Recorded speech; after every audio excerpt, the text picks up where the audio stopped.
responsables américains de la santé publique ont témoigné devant un comité du Sénat mercredi, car un vaccin est de plus en plus considéré comme pouvant être le seul moyen pour les États-Unis de surmonter la crise du Covid-19. Le gouvernement Trump consacre d'énormes ressources au développement rapide d'un vaccin. D'ailleurs, le président Trump a affirmé que l'un d'entre eux pourrait être prêt avant le jour des élections, soit le 3 novembre. De nombreux experts estiment cependant qu'il faudra davantage de temps pour terminer les essais cliniques, afin de s'assurer qu'un vaccin est sûr et efficace. Les critiques s'inquiètent du fait que la politique et non la science pourraient conduire à la diffusion prématurée d'un vaccin.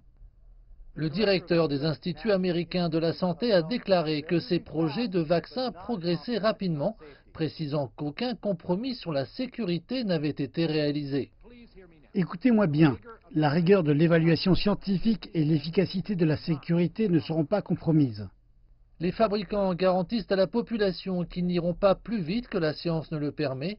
9 PDG du secteur pharmaceutique ont signé un engagement précisant qu'ils ne proposeront pas de vaccin avant qu'il ne soit déterminé comme sûr et efficace et qu'ils ne soumettront pas pour approbation les vaccins qui n'ont pas terminé les essais cliniques à grande échelle.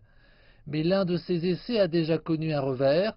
AstraZeneca a interrompu son essai clinique de phase 3 après qu'un participant a eu une réaction indésirable grave présumée qui affecte la moelle épinière. De telles pauses qui retardent l'étude d'un vaccin sont courantes dans les essais cliniques. Cela devrait rassurer tous ceux qui nous entendent dire que nous allons d'abord nous concentrer sur la sécurité et ne pas faire de compromis. C'est la première des choses concernant la façon dont cela se passe dans la pratique.